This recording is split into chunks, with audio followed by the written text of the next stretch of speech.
trouvé grâce à tes yeux. Fais-moi connaître tes voies. Alors je te connaîtrai, et je trouverai encore grâce à tes yeux. Considère que cette nation est ton peuple. L'Éternel répondit, je marcherai moi-même avec toi, et je te donnerai du repos. Moïse lui dit, si tu ne marches pas toi-même avec nous, ne nous fais point partir d'ici. Comment sera-t-il donc certain que j'ai trouvé grâce à tes yeux, moi et ton peuple? Continue, hein.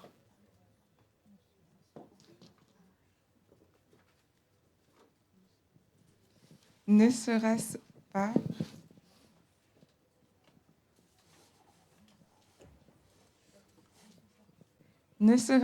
quand tu marcheras avec nous et quand nous serons distingués, moi et ton peuple, de tous les peuples qui sont sur la face de la terre? L'Éternel dit à Moïse, je ferai ce que tu demandes, car tu as trouvé grâce à mes yeux, et je te connais par ton nom. Moïse dit, fais-moi voir ta gloire. L'Éternel répondit, je ferai passer devant toi toute ma bonté, et je proclamerai devant toi le nom de l'Éternel. Je fais grâce à qui je fais grâce, et miséricorde à qui je fais miséricorde. L'Éternel dit, tu ne pourras pas voir ma face, car l'homme ne peut me voir et vivre. L'Éternel dit, voici un lieu près de moi. Tu te tiendras sur le rocher. Quand ma gloire passera, je te mettrai dans un creux du rocher, et je te couvrirai de ma main jusqu'à ce que j'aie passé. Et lorsque je retournerai ma main, tu me verras par derrière, mais ma face ne pourra pas être vue. Amen. Alléluia. Amen. Dis à la personne qui est à côté de toi, tu seras distingué. Amen. Dieu dit, tu seras distingué. Parce que je te connais par ton nom. Amen. Alléluia. Moïse négocie avec Dieu. Moïse prie Dieu. Moïse demande à Dieu, si j'ai trouvé grâce à tes yeux. La première des choses, Dieu lui dit, tu as trouvé grâce à mes yeux parce que je te connais par ton nom. C'est moi qui t'ai choisi, c'est moi qui t'ai emmené. Ça, c'est la première des choses. Je veux te dire que ce n'est pas toi qui as choisi Dieu, mais c'est Dieu qui t'a choisi. Amen. Moïse était en train de demander à Dieu, fais-moi connaître tes voies. Mais Dieu était en train de l'emmener à comprendre que lui, Moïse, il est plus important que même les voies de Dieu.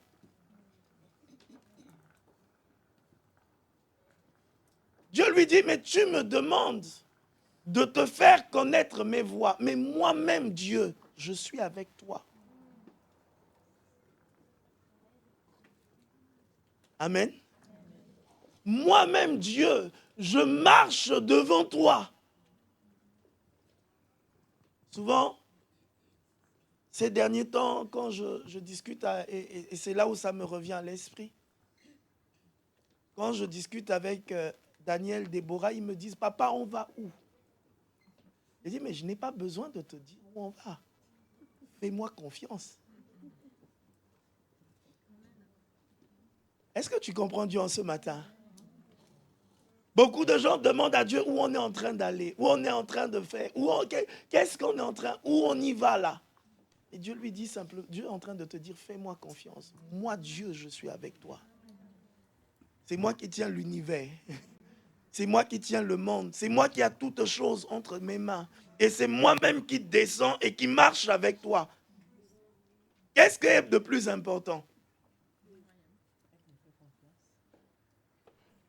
Amen. Et ça me revient encore à l'esprit. Un point, parce que l'Esprit de Dieu m'ouvre l'esprit et me montre cela. Et n'avez-vous pas vu que quand un président part en voyage, qui prend les hommes d'affaires avec lui, il part avec eux. Quand c'est lui qui négocie le contrat pour eux, mais c'est assuré. Amen.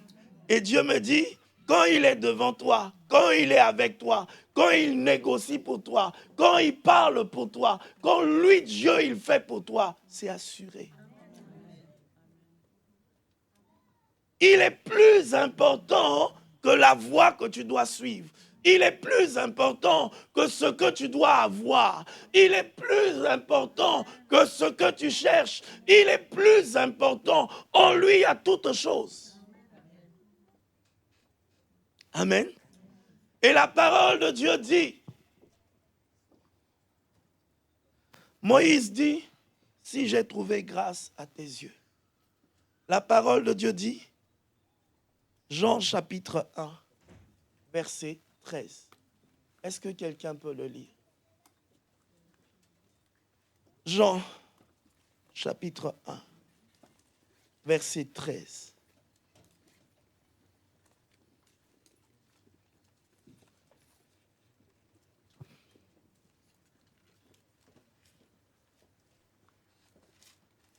Verset 14 plutôt.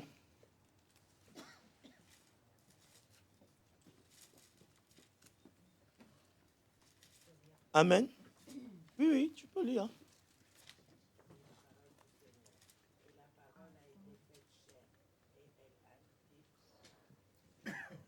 Et elle a habité parmi nous pleine de grâce et de vérité. Et nous avons contemplé sa gloire, une gloire comme la gloire du Fils unique venu du Père. Amen. Amen. Alléluia. La parole a habité parmi nous. Amen. La parole a habité parmi nous, pleine de grâce. Moïse cherche la grâce. Mais toi et moi, nous avons la grâce par la part. Et la parole, nous n'avons pas seulement la grâce, mais pleine. Est-ce que vous rentrez dedans? Amen. Ça veut dire que la parole est pleine de grâce. Jésus-Christ est plein de grâce. Quand nous avons Christ, nous sommes pleins de grâce. En ayant Christ en nous, nous avons toute la grâce de Dieu en nous. Moïse était en train de chercher la grâce, de demander à Dieu si j'ai trouvé.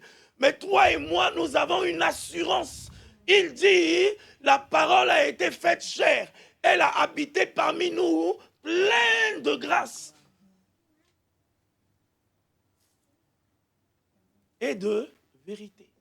Nous avons contemplé sa gloire. L'importance de la parole. La parole a la grâce. Le premier élément de la gloire, c'est la grâce. Moïse dit à Dieu, si j'ai trouvé grâce à tes yeux, fais-moi voir ta gloire. Le jet de la gloire, c'est la grâce. Quand tu trouves grâce aux yeux de Dieu, la gloire de Dieu te couvre. Quand tu trouves grâce à ses yeux, et pour trouver grâce à ses yeux, il y a deux choses. Il a dit à Moïse, je te mets sur le rocher, tiens-toi sur le rocher. Quand tu te tiens sur le rocher, moi je vais faire. Et la parole de Dieu dit que Christ est la pierre angulaire, le rocher. Se tenir sur le rocher, c'est être sur Christ. Amen. Et Jean chapitre 15, parce que c'est ce que Dieu m'a demandé de communiquer en ce matin. Dans Jean chapitre 15, il dit,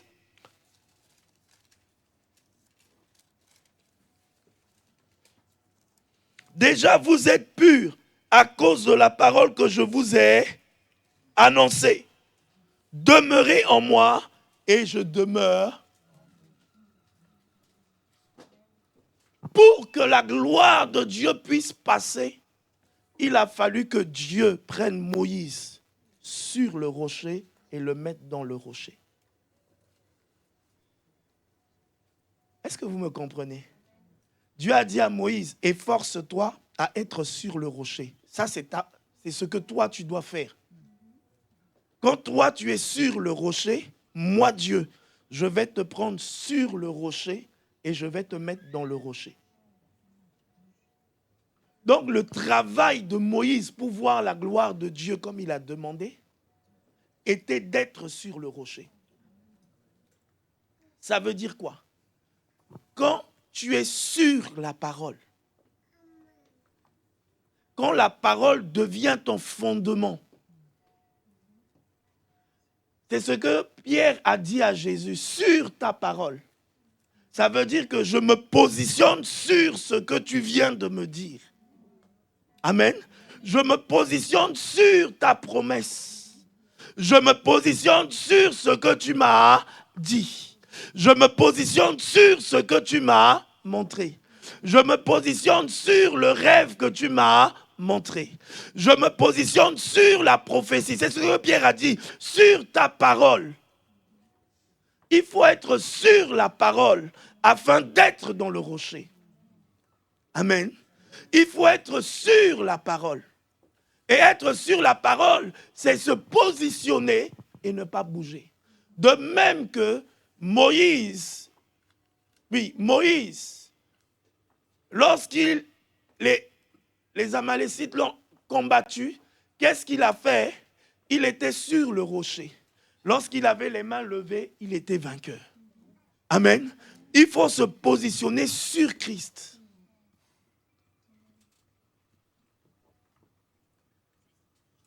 C'est ce que Paul dit. Si je vis, ce n'est plus moi, c'est Christ. Il se positionne sur Christ. Alléluia. Toute sa vie est sur Christ. Il faut se positionner sur Christ. Quand tu te positionnes sur la parole, tout le monde est parti. Les disciples sont restés là, il y a eu quelques-uns. Jésus leur a demandé, vous ne partez pas. Ils lui ont dit, mais nous, on va aller où? C'est toi qui as la parole de la vie. C'est toi qui es le plus important sur nous. Notre vie dépend de toi. Nous comptons sur toi. Par exemple, quand tu es sûr de quelqu'un, ça veut dire que tu comptes sur la personne. Je prends un cas. Lorsqu'un enfant est sûr de la force de son père, quand il va aller chercher bagarre là, que la personne se lève, il va dire, attends, mon papa arrive, je suis sûr de lui. Amen. Alléluia. Parce qu'il est sûr de son père. Sois sûr du Seigneur. Ne t'éloigne pas du Seigneur. Sois attaché. Au fait, c'est ça, être sûr quelque chose. C'est que tout ton poids repose dessus. Que toute ta vie repose sur la parole.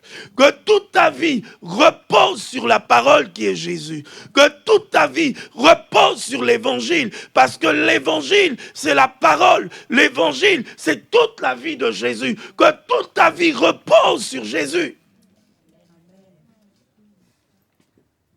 C'est l'un des points où les sœurs de Lazare ont compris. Leur frère était malade. Elles n'ont pas cherché un médecin. Elles ont envoyé chercher Jésus. Même quand elles ont pensé qu'il est arrivé en retard. Mais il est ressuscité. Que toute ta vie repose sur le Seigneur. Que quand un membre de ta famille est malade, commence à reposer d'abord sur le Seigneur. À prier, à chercher Dieu. À t'attacher à Dieu, à demander à Dieu.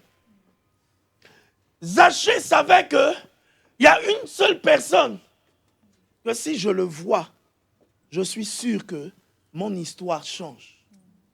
Quand Zachée a vu Jésus, Jésus lui a dit, non seulement tu me vois, mais descends, je veux aller chez toi. Et quand Jésus est rentré dans sa maison, Jésus a changé son image à l'égard de tout le monde. Les gens ont dit, cet homme est un pécheur. Jésus a dit, il est aussi fils d'Abraham. quand Jésus, tu te positionnes sur Jésus, quand tes regards sont sur Jésus, Jésus change ton identité. Il témoigne de toi. Il marque la différence. Et c'est ce qu'il dit à Moïse. Il dit à Moïse, il dit là, Moïse dit, si j'ai trouvé grâce à tes yeux, marque la différence entre moi, mon peuple et les autres peuples. Et vous allez voir que en ce temps, en Israël, Jésus vient, il marque la différence. Il dit de Zachée que tout le monde pense qu'il est pécheur.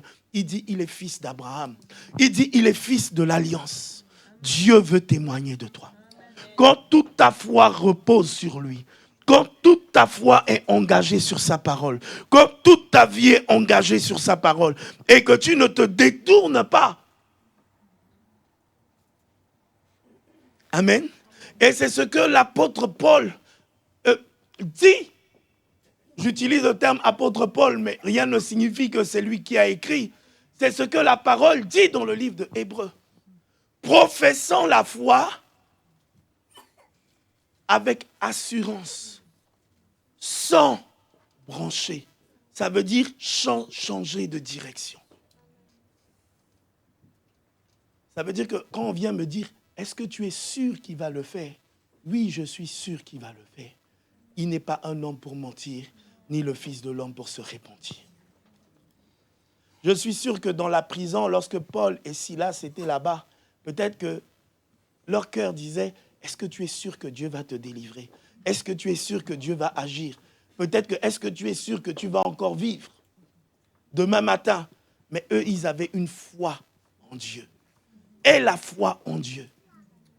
Amen. Il n'est pas un homme pour mentir, ni le fils de l'homme pour se repentir. Ce que Dieu dit, Dieu le fait.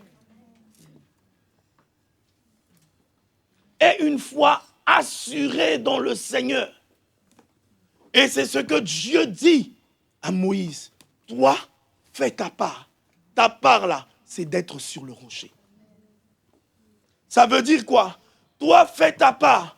Lorsque je te donne une prophétie, lorsque je te donne un enseignement, lorsque je te donne une parole, toi, fais ta part. Reste dessus. Ne bouge pas. Ne change pas. Reste dessus. Amen.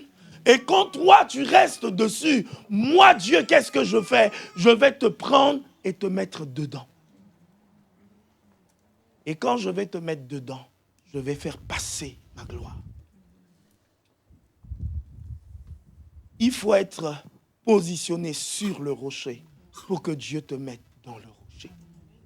Amen. Et il dit dans sa parole, Jean chapitre 15, il dit,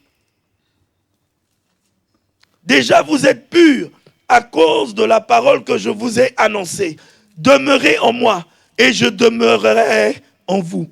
Comme le serpent, le sarment ne peut de lui-même porter du fruit s'il ne demeure attaché au cep. Ainsi, vous ne le pouvez pas non plus si vous ne demeurez en moi. Je suis le cep et vous êtes les serments. Celui qui demeure en moi, je demeure en lui. Regardez, il dit quoi? Celui qui demeure en moi et en qui je demeure. Hein? Je n'ai pas bien lu. Porte. Est-ce qu'on a donné le nombre? Est-ce qu'on a donné quel genre de fruits? Quand tu demeures dans le Seigneur, il y a une promesse. Tu portes beaucoup de fruits. Amen. Il y a une promesse. Tu portes beaucoup de fruits. Il dit, et quand vous lisez Jean chapitre 15, il dit, vous ferez les œuvres que j'ai faites et vous en ferez de plus grandes. Les fruits que nous devons porter, c'est les œuvres qu'il a faites. Et nous allons faire beaucoup plus. Mais pour cela, nous devons demeurer en lui. Voilà le message que Dieu m'a demandé de partager avec toi ce matin. Demeure dans le Seigneur. N'abandonne pas. Alléluia. Même si c'est difficile, même si c'est comment, même si c'est dur, même si les autres abandonnent, mais toi, n'abandonne pas. Amen. Et si tu es attaché à lui, je dis à lui, au Seigneur. Si tu es attaché au Seigneur et que tu demeures en lui, tu porteras beaucoup de fruits. Quand on dit attaché là, vous savez, quand le tronc est comme ça, le septe, et il y a les branches. Mais les branches, souvent, quand le vent souffle, qu'est-ce qui bouge beaucoup plus? C'est les branches, hein? Hein? Quand le vent souffle sur un arbre, qu'est-ce qui bouge? C'est les branches. Mais tant que la branche demeure, même si ça bouge comment, elle finit par porter le fruit. C'est pour cela que la parole de Dieu dit, n'abandonnez pas. Aujourd'hui, il y a beaucoup d'éléments, beaucoup d'enseignements, beaucoup de choses qui veulent détourner les gens à abandonner. Pourquoi? Parce qu'ils savent que quand tu abandonnes, au fait, Christ est le berger. Je parle de Christ en tant que sceptre, mais je parle de Christ en tant que berger. Tant qu'il y a le berger à la tête des brebis, tout le problème des brebis, c'est le berger qui gère. C'est le berger qui s'en occupe. Et il dit, il est le bon berger.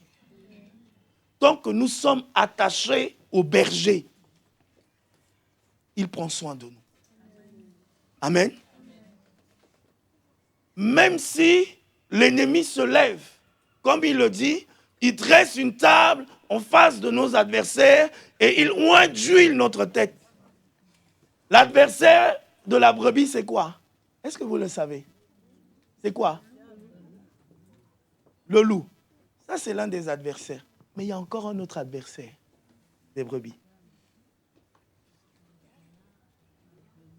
Je prends un cas. En France, ici, il n'y a pas de loup. Peut-être il y en a. Hein. Il y en a. Bon, d'accord. Je prends un cas. Si on a des brebis ici, là, à Rouen, dans un enclos, est-ce que le loup va rentrer? Non. Mais quel sera l'ennemi de la brebis? Hein? Pas l'homme. Non, je dis l'ennemi. En tant que berger, on ne mange pas la brebis rapidement quand même. Hey, avec vous, on ne peut pas faire les affaires hein, pour augmenter le nombre des brebis. Ah. Il y a un autre adversaire que je suis sûr que quand je vais vous dire, vous allez dire que, ah bon, la mouche. Mais oui. Est-ce que vous n'avez pas vu, quand une brebis est là, et que les mouches commencent à se positionner sur la brebis, elle va commencer à vouloir se débarrasser, à se taper la tête, à se débarrasser des mouches, parce que ça va commencer à la déranger. Mais regardez, Jésus dit quoi de Satan? Satan est le prince des mouches.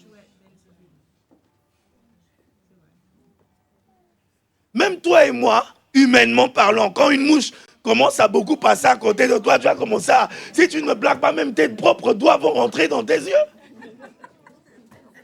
Parce que ça te dérange. Amen. Et l'un des ennemis de la brebis, c'est les mouches. Et il dit de Satan que Satan est Belzéboul. Ça veut dire le prince des mouches. Et vous voyez, quand la mouche, elle dérange, elle passe sur le même côté. Elle revient constamment, elle insiste. Et le diable fait cela. Qu'est-ce qu'il fait? Il insiste sur un nombre de choses dans ta tête, dans mes pensées. Il va ramener ça constamment, en rêve, en mauvais temps. Il va faire passer ça. Il va commencer à te dire un nombre de choses. Et en insistant. Et Satan est comme ça. Il insiste, il insiste, il insiste. Et si tu ne blagues pas, tu vas commencer à taper. Tu vas commencer à te faire mal tout seul. Tu vas commencer à te déranger tout seul. C'est ce que Satan a fait avec Judas. Amen. Satan a commencé à faire ça avec Judas. Satan a commencé à faire passer un nombre de choses à côté de Judas. Satan a commencé à dire à Judas, oh, mais regarde, on met le parfum sur Jésus. Judas a commencé à dire, au lieu de dire, béni soit Dieu pour le parfum qui a été mis sur Jésus, il a commencé à dire, on peut vendre le parfum pour s'occuper des pauvres. L'un des éléments de Satan souvent, c'est qu'il fera en sorte que, au lieu de te réjouir de la bénédiction de ton frère, il va commencer à créer en toi la jalousie. C'est la chose qui a fait que Caïn est tombé dans le piège. Au lieu d'être joyeux que le sacrifice de son frère a été agréé, et que ça veut dire que si le sacrifice du frère a été agréé, Dieu a béni la famille. Si ton sacrifice n'est pas agréé aujourd'hui, ça ne veut pas dire que demain, ça ne sera pas agréé. Amen. Mais lorsque tu commences à laisser pousser un nombre de choses en toi, c'est la première des choses qui va t'éloigner. Caïn est tombé dans le piège. Au lieu de se réjouir avec son frère, il a été jaloux de son frère. Aujourd'hui, c'est l'un des points que le diable utilise dans les familles. Au lieu de te réjouir de la bénédiction de ton frère, parce que la bénédiction de ton frère peut être un salut pour toi. Mais il ne faut pas que cela crée en toi la jalousie.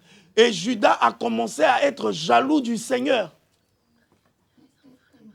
Jésus le savait déjà.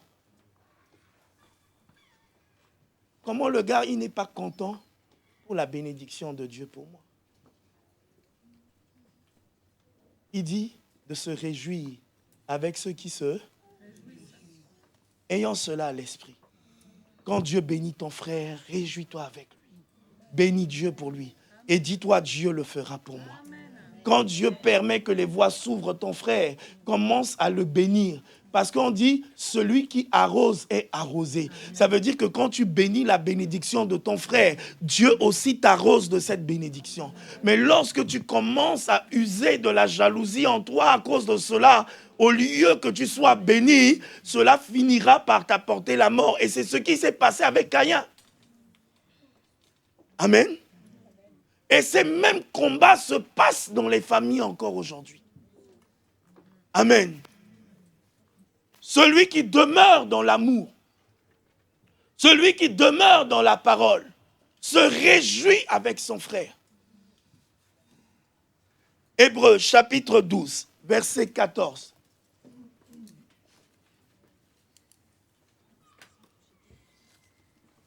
Hébreux 12, verset 14.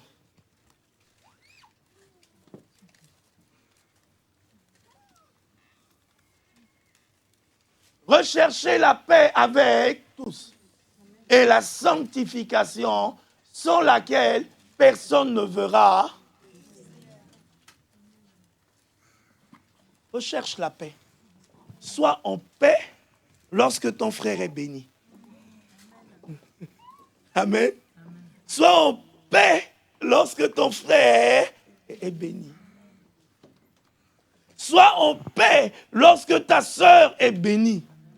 Recherchez la paix avec tous et la sanctification sans laquelle personne ne verra le Seigneur. Amen. Ayons cette mentalité. Dans le monde, les gens n'ont pas cette mentalité. Mais nous qui sommes dans le Seigneur, nous devons avoir cette mentalité. Amen. D'être en paix quand mon frère est béni, de me réjouir avec lui. Et c'est pour ça que la parole de Dieu dit de se réjouir avec ceux qui se réjouissent et de pleurer avec ceux qui pleurent. Amen. Quand mon frère est béni, je dois me réjouir. Quand ma soeur est bénie, je dois me réjouir. Quand mon frère est visité, je dois me réjouir. Je dois être en paix avec cela. Est-ce qu'on peut continuer jusqu'au 17? Merci Seigneur.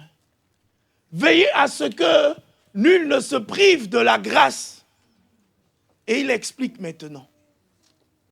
À ce qu'aucune racine d'amertume poussant des rejetants ne produise du trouble. Amen. Alléluia. Il nous dit de veiller sur la grâce. Nous avons la grâce de Dieu, mais nous devons veiller dessus. Comment veiller dessus?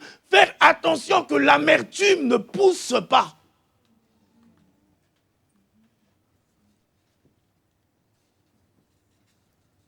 Que la jalousie ne pousse pas. Que le trouble ne se pousse pas. C'est ce que le diable cherche. Vous savez, le diable, pour pouvoir attaquer rapidement la brebis, il commence à pousser la brebis à se faire mal tout seul. Et beaucoup de chrétiens se font mal tout seuls. J'ai la grâce, tu as la grâce. Nous avons des grâces différentes.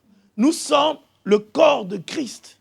Est-ce que dans le corps là, les pieds et les mains ont le même rôle? Mais sans les pieds, la main ne peut pas prendre. Et sans la main, les pieds ne peuvent pas avoir la force. Nous sommes complémentaires. Dans le corps de Christ, nous ne pouvons pas être jaloux les uns des autres. Nous ne pouvons pas avoir l'amertume les uns contre les autres. Chacun a un don différent. Chacun a une grâce différente. Chacun a un appel différent. Mais nous travaillons tous pour le même Seigneur.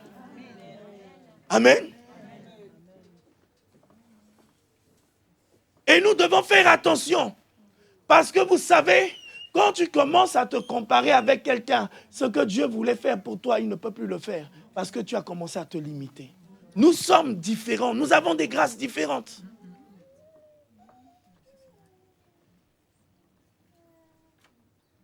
Et quand nous commençons à comprendre cela, à fonctionner dans cela, il ne peut pas se produire le trouble. Le problème souvent, c'est que les pieds, ils veulent prendre la place de la main. Ou on veut que tout le corps soit main. Ce n'est pas possible. Dans une famille, vous allez voir que chacun a une grâce différente. Je reviens sur Israël. Lorsque Jacob a béni les enfants d'Israël, il les a bénis avec une grâce différente. Il a prophétisé sur eux avec une capacité différente. Ils étaient tous complémentaires. Et le diable sait. Le diable sait. Quand tu commences à te comparer, c'est là où tu vas dire non, je n'ai pas ma place là. Tu vas commencer à te voir supérieur. Tu vas commencer à te voir un homme de choses. Et souvent, je me suis rendu compte que quand le diable emmène ça, c'est le temps de ton élévation qui arrive. Et beaucoup de gens tombent dans le piège.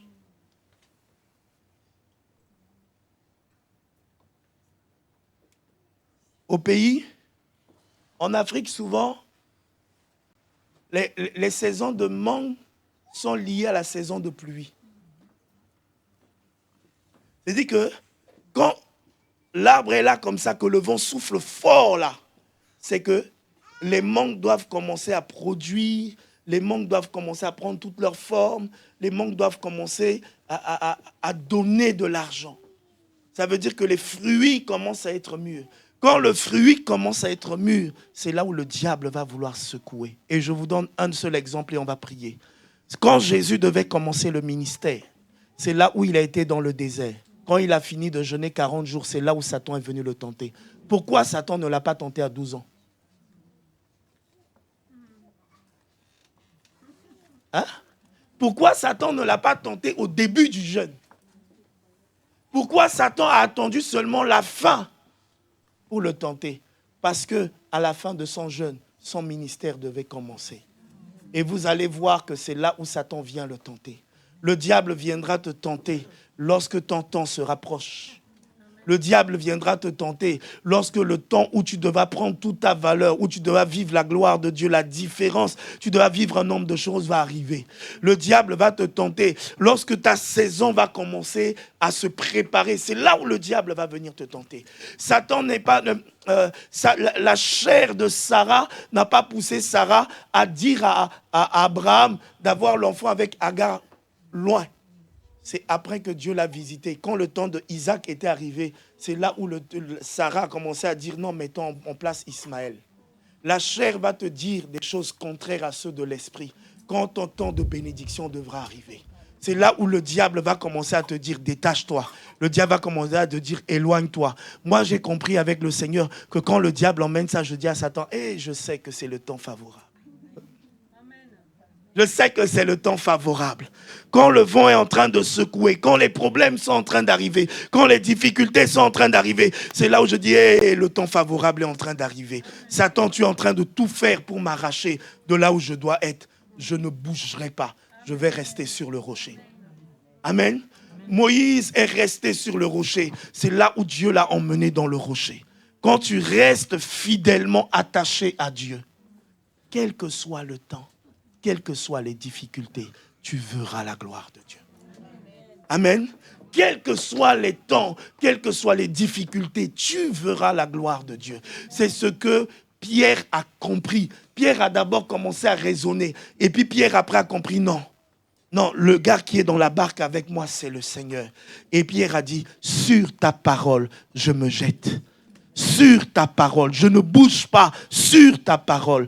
Et cette mentalité, quand Dieu te donne une prophétie, quand Dieu te donne une vision, c'est le bon côté de Joseph. Joseph a compris qui il était. Il était appelé à être gouverneur. Il n'était pas appelé à être sacrifié par la femme de Potiphar. Donc il a compris que je ne peux pas aller avec la femme de quelqu'un qui va devoir travailler sous moi. Amen. Parce qu'il savait son positionnement. Quand tu sais ton positionnement, tu ne te rabaisses pas à un certain niveau. Joseph savait qu'il est appelé à être gouverneur. Sortir avec la femme de Potiphar, ça veut dire qu'il descendait son niveau au niveau de Potiphar. Or, Dieu lui a montré une vision. Il est au-dessus de Potiphar. Il est appelé à être dans la gouvernance. Il est appelé à être à côté de Pharaon. Après Pharaon, ça devait être lui. Il est appelé à gouverner. Donc, il ne peut pas descendre. Vous savez que beaucoup de gens ont perdu des élections aux États-Unis comme ça. Ils n'ont pas pu devenir président parce que ils n'ont pas compris qui ils étaient. Quand tu sais qui tu es, tu ne fais pas un nombre de choses. Et en ce matin, je te dis de la part de Dieu, il veut marquer la différence entre toi et certaines personnes.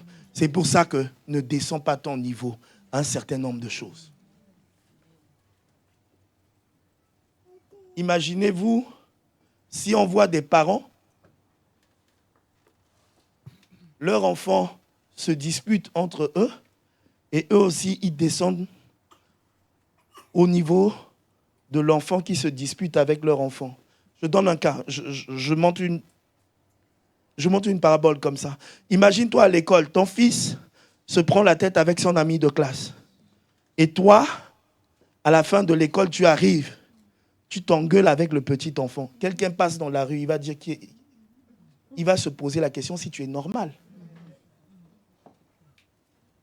Parce qu'en fait, tu es descendu au niveau de l'enfant. Ça veut dire que tu es... Il y a un nombre de choses où il ne faut pas descendre. Je suis en train de te dire, si on parle mal de toi, ne cherche pas à comprendre. Ne cherche pas à savoir. Ne descends pas à ce niveau. Quand tu descends à ce niveau, tu es en train de descendre au niveau de l'enfant. Et l'enfant ne peut pas hériter. L'enfant ne peut pas gouverner. Tu es appelé à gouverner. Tu es appelé à diriger. Tu es appelé à avoir une certaine direction, à montrer un nombre de chemins. Tu es appelé à ce que les gens te prennent pour modèle. C'est pour cela qu'il ne faut pas descendre à un certain niveau. Si quelqu'un te critique et que toi aussi, demain tu le critiques, vous êtes pareil. Il n'y a plus de différence. Dieu a besoin que tu sois différent parce qu'il veut mettre sa gloire sur toi. Dieu a besoin que tu sois différent des gens du monde. Dieu a besoin que tu sois différent des gens qui sont dans ce monde qui ne connaissent pas Dieu. Dieu a besoin que ta vie soit différente. Dieu a besoin que ta vie soit différente. La première des choses que Dieu dit, Dieu atteste à Moïse. Dieu dit, oui, vous êtes différents. Pour vous, je marcherai avec vous. Je me déplacerai avec vous. Dieu veut marcher avec toi. Commence à être différent. Ta maison doit être différente. Dans ta maison, on ne doit pas voir un nombre de choses. On ne doit pas écouter un nombre de choses. Alléluia. Dans ton salon, on ne peut pas... Parce que Dieu marche avec toi. Ça veut dire que quand Dieu marche avec toi, quand tu es assis, Dieu est assis là. Imagine-toi dans ton salon. Tu es en train de regarder ce qui n'est pas pur. Donc tu es en train d'emmener Dieu aussi. Hein? Alléluia. Parce qu'il marche avec toi. Ça veut dire que quand il te dit, je marche avec toi, il est comme ton ombre. Ça veut dire partout où tu vas, il est avec toi.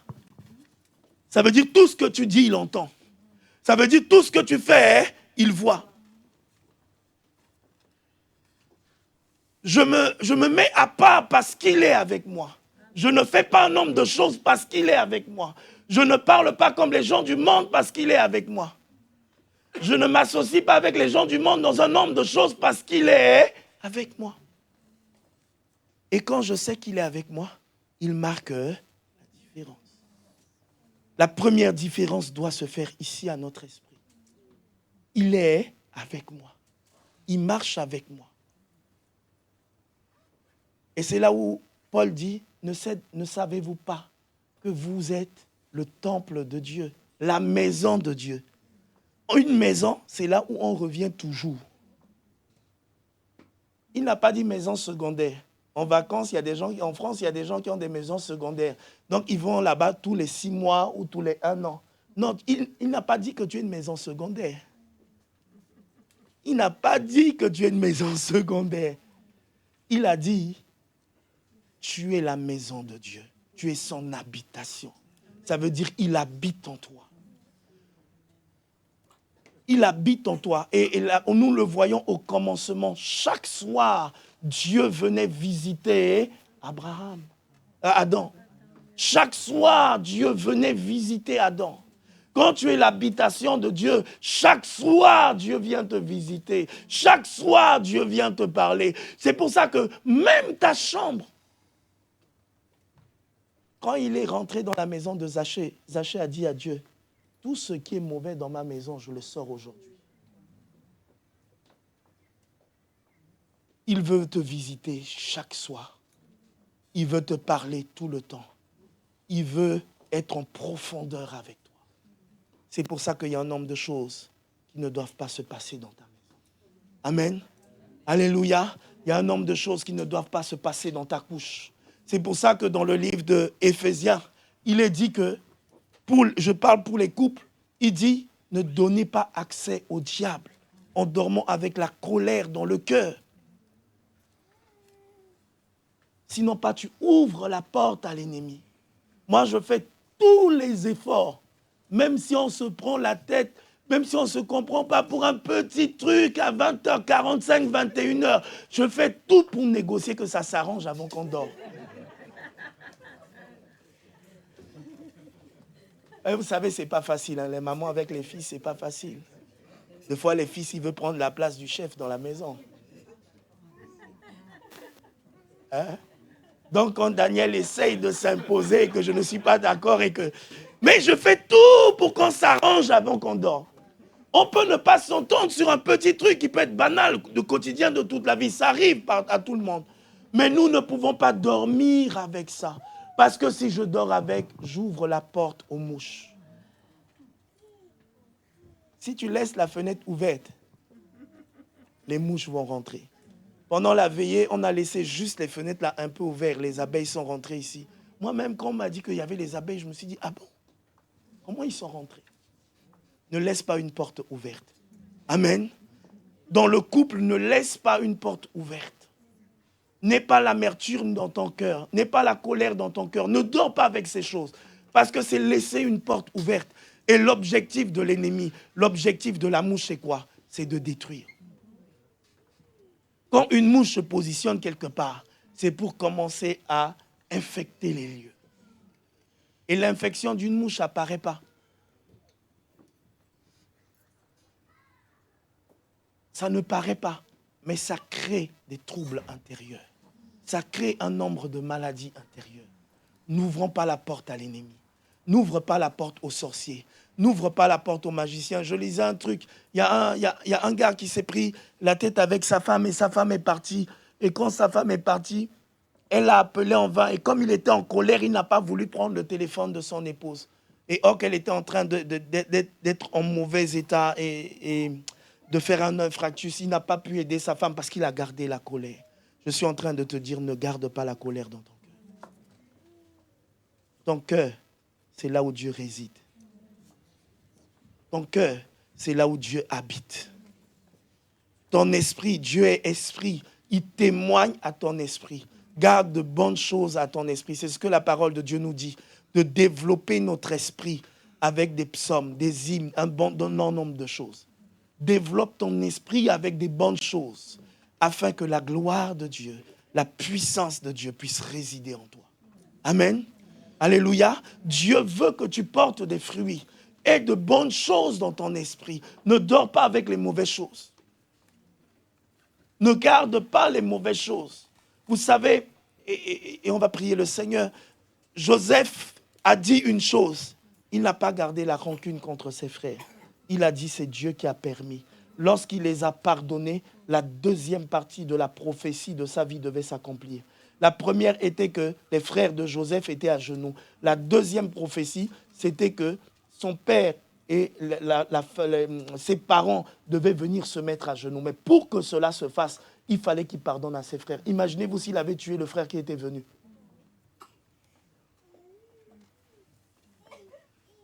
Amen. S'il avait tué le frère, si c'était peut-être moi qui, quand je ne connaissais pas Dieu, j'allais dire, toi tu m'as vendu. Donc toi je t'ai eu là, je te vends aussi. Quand on ne connaît pas Dieu, on réagit comme ça. Lui, il a dit, non, Dieu a permis que vous me vendez. Va ramener mon père et mes frères. Ne garde pas rancune. Même si on t'a fait du mal, bénis le nom du Seigneur. Amen. Même si on t'a régné, bénis le nom du Seigneur. Même si on t'a vendu, bénis le nom du Seigneur. Il fallait que Jésus passe par la mort à la croix pour que son nom soit souverainement élevé. Il faut accepter, passer par la croix pour être élevé. Bénis le nom du Seigneur, quelles que soient les circonstances. Est-ce qu'on peut prier le Seigneur?